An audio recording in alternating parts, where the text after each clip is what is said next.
अऊज़ु बिल्लाहि मिनश्शैतानिर्रजीम बिस्मिल्लाहिर्रहमानिर्रहीम कुन्तुम खैरा उम्मतिन उखरिजत लिन्नास तअमुरूना बिल मारूफ व तनहौना अनिल मुनकर व तु'मिनूना बिल्लाह सदक़ल्लाहुल अज़ीम।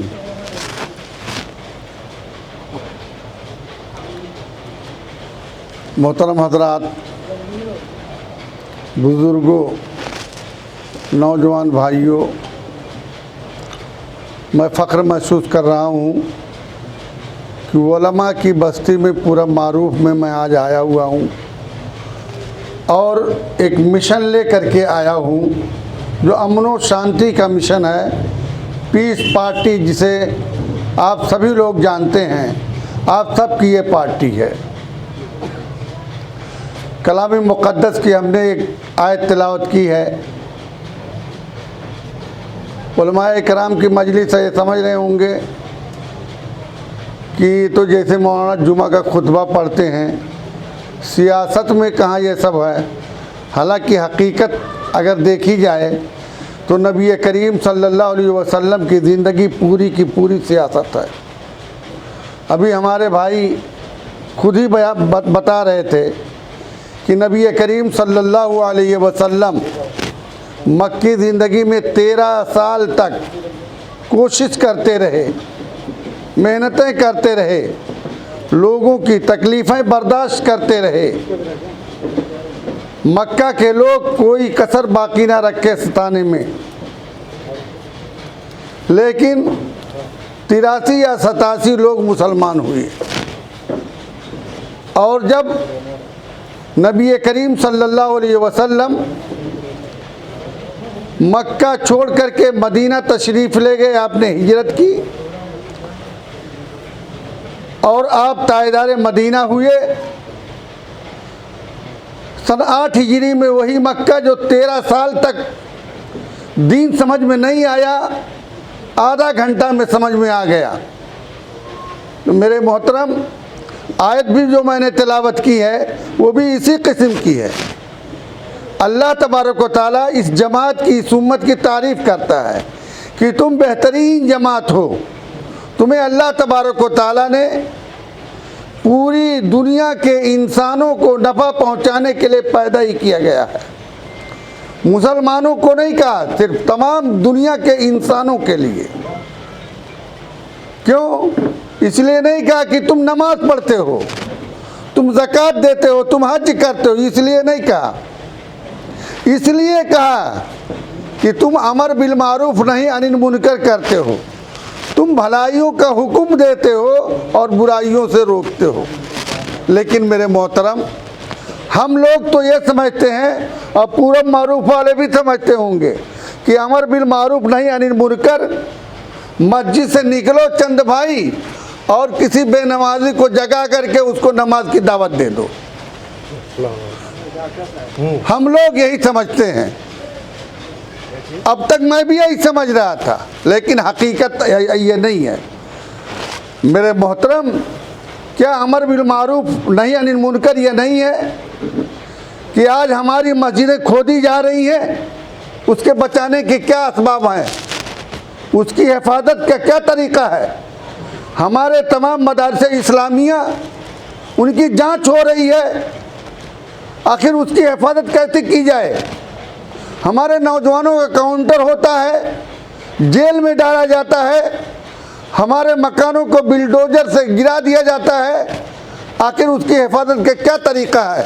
मेरे मोहतरम, अमर बिल मारूफ नहीं अनिल मुनकर में ये भी आता है। हुक्म बगैर हुकूमत के दिया नहीं जा सकता और बुराई बगैर ताकत के मिटाई नहीं जा सकती।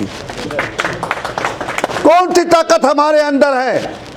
पूरा मारूफ की जामा मस्जिद पर ऑर्डर आ जाए किसे गिराना है? कोई है ऐसा आलिम दीन जो रोक सके?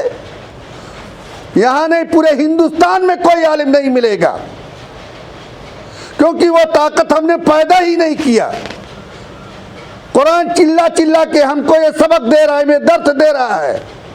या अय्युहल्लज़ीना आमनू अतीउल्लाह व अतीउर रसूल व उलुल अम्र मिनकुम, ये ऐलान कर रहा है कि ऐ ईमान वालो, अल्लाह की इताअत करो, अपने रसूल के हुक्मों की ताबेदारी करो, अपनों में से अपना अमीर चुनो।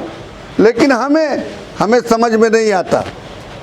जाना हमें बम्बई तो कुशीनगर वाली गाड़ी बैठना चाहिए था, तो बंगाल वाली गाड़ी बैठते हैं। है ऐसा कि नहीं है? पहुंच जाएंगे बम्बई, कुर्ला पहुंचेंगे? कभी नहीं पहुंच सकते। और तकरीबन हिंदुस्तान को आज़ाद हुए 80 साल के करीब हो रहे हैं और यही काम कर रहे हैं हम। कुरान सच्चा है, इस्लाम सच्चा है, हुजूर की तमाम हदीसें सच्ची हैं।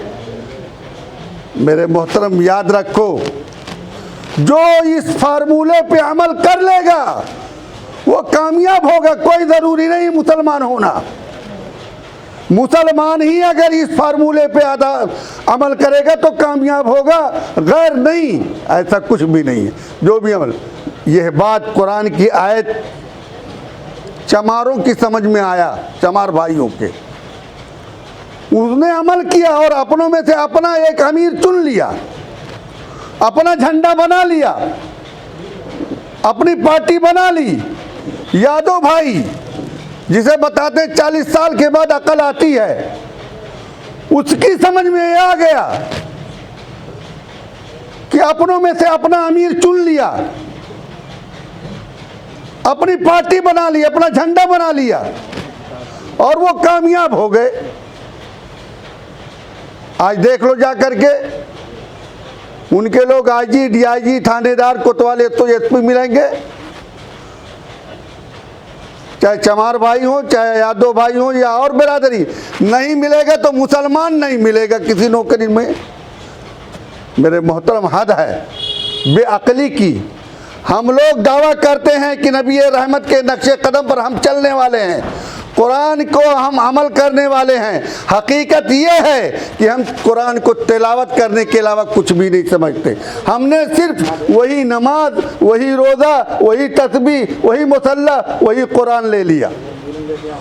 हुजूर सल्लल्लाहु अलैहि वसल्लम जिसने पूरी इंसानियत को यह तरीक़ा बतला दिया कि हम दुनिया के अंदर कैसे अपनी ज़िंदगी गुजारेंगे तो हमारी दुनिया भी कामयाब होगी और आखिरत भी कामयाब होगी। हत्ता कि हमारा नबी खाने पीने उठने बैठने के सारे तरीक़े बतलाए हैं। क्या ये तरीक़ा नहीं बतलाया होगा कि हम अपनी इबादत गाहों की हिफाजत कैसे करें, नौजवानों की हिफाजत कैसे करें, भाई बहनों अपनी माँ बहनों की हिफाजत कैसे करें? ये तरीक़ा नहीं बतलाया होगा, ज़रूर बतलाया होगा। तारीख़ शाहिद है कि आप सल्लल्लाहु अलैहि वसल्लम ग़ज़वे खंदक खुद खोद रहे थे सहाबा इकराम के साथ, और इतना मशगूल हो गए, इतना मशगूल हो गए, 5 या 6 नमाज़ें आपकी क़ज़ा हो गई। नमाज क़ज़ा हो रही है और इमामुल अंबिया थे। क्यों आखिरकार ऐसा हुआ? सिर्फ इसलिए हुआ कि अगर टाइम नमाज में लगा देते तो दुश्मन आ जाता और हम मुट्ठी भर मुसलमान पिस जाते। हमारी हिफाजत नहीं होती, न नमाज की हिफाजत होती, न माँ बहनों की हिफाजत होती, न तालीम गाहों की हिफाजत होती, न नौजवानों मुसलमानों की हिफाजत होती। मेरे मोहतरम, और हम अगर कोई आलिम दीन मस्जिद की गेट पर सियासत की बात कर दे तो 3 दिन तक मौलवी जो सबसे बड़ा मुत्तकी होगा पूरा मारूफ का, उससे बात नहीं करेगा। मस्जिद के अंदर उसने सियासत की बात कर दिया, ऐसा उसको घिन सकते। और हुजूर सल्लल्लाहु अलैहि वसल्लम की पूरी ज़िंदगी सियासी ज़िंदगी गुजरी है मेरे मोहतरम। इसलिए मेरे कौम के लोगों, समझो इस बात को कि कुरान की आयत पर अमल चमार भाइयों ने किया, यादव भाइयों ने किया, जाट भाइयों ने किया, चौधरी कुर्मी बरादरी के लोगों ने किया, सारे लोगों ने किया। और अगर अमल नहीं किया तो ये नबी रहमत के नक्शे कदम पर चलने वाले नहीं किए। आज अगर किए होते तो आज हमारी मस्जिदें ना खोदी जाती, हमारे मदरसों की जांच ना होती, हमारे बहन बेटियों के रुपट्टे ना उछाले जाते, हमारे उलमाए किराम की दाढ़ियाँ ना नोची जाती। मेरे मोहतरम, इसलिए आज अभी मौका है, आज भी अपनी क़यादत को समझ लो, अपनी पार्टी को पहचान लो, अपने निशान को पहचान लो, वरना वह दिन दूर नहीं है कि वक्त आने वाला है, हम खाएंगे क्या, हम पहनेंगे क्या, इस पर भी पाबंदी लग सकती है। अल्लाह ताला कहने सुनने से ज़्यादा अमल करने की तौफीक अता फरमाए।